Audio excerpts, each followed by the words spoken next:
So you are here because you are not smashing your drives.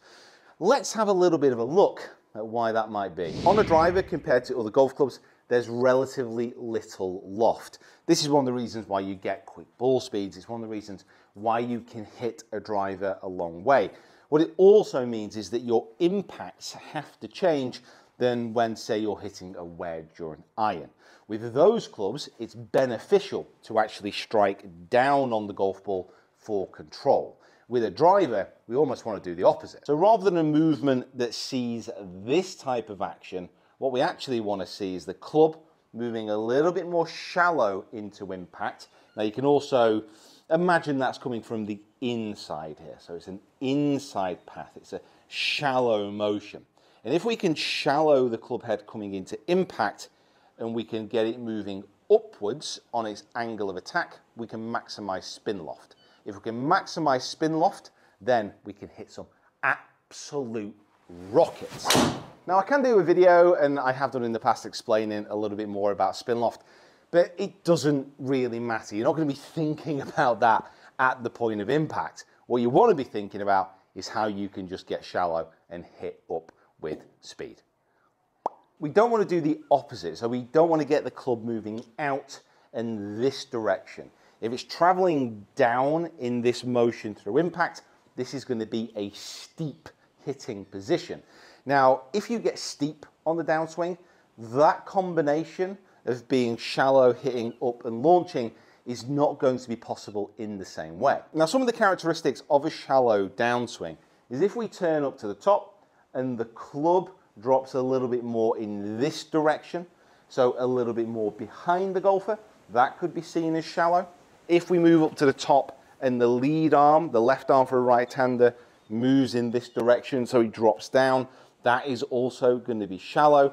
It's what happens when the club is delivered more from this type of angle. My only warning against this is if you get too shallow, so the club head gets miles behind the body, you have to turn incredibly hard to square up that club face, or more likely, you're just going to chuck out the hands in an effort to try and get the club back to the ball. So there are limits, but generally speaking, from the top of the swing, we want the left arm to fall, the club shaft to shallow, and then we can turn and hit up. Also simple. Simple game.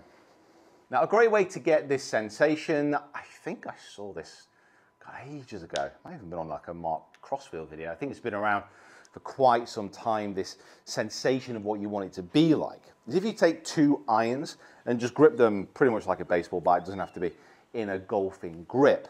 And as you get up to the top of the golf swing, feel the weight of the clubs dragging the shaft down like this. So it's up to the top and get the feeling of the club heads dragging down the shaft. And that is essentially the feeling that you want to get. So it's perfectly possible to get that feeling. It's just a little bit more difficult to get the lead arm dropping in this manner.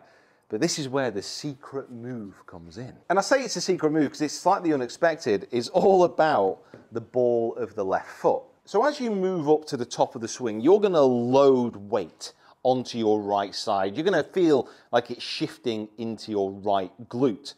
Oddly enough, what you see with the data of the very best players in the world, and certainly golfers who understand how to shallow, is that they will move this direction. So their pressure will move more like this into the ball of the left foot, into the ball of the lead foot.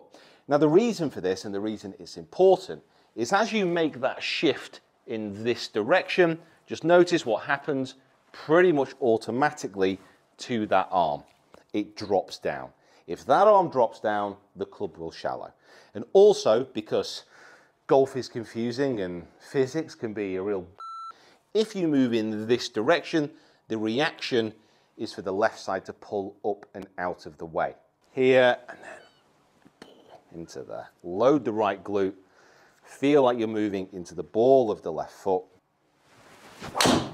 It's a slightly difficult thing to get because it'll feel initially like you're moving here towards the golf ball. And in reality, you won't be doing that if you watch the swing back on video.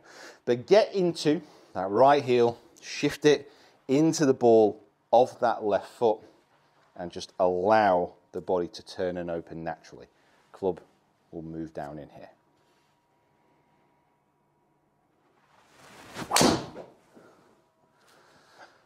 Oh, God, that is straight. Bit heely, but no one needs to know that. I might just do one more, you know. I'm feeling fruity. I feel like I might have an absolute bomb in here. Oh, it's just so straight. Right. So guys, a huge thank you for watching. If you haven't subscribed to the Swing Quest channel already, please do. We are at 100,000 subscribers, almost. You could just tip us over the edge. If you want to check out more Swing Quest videos, how about these here?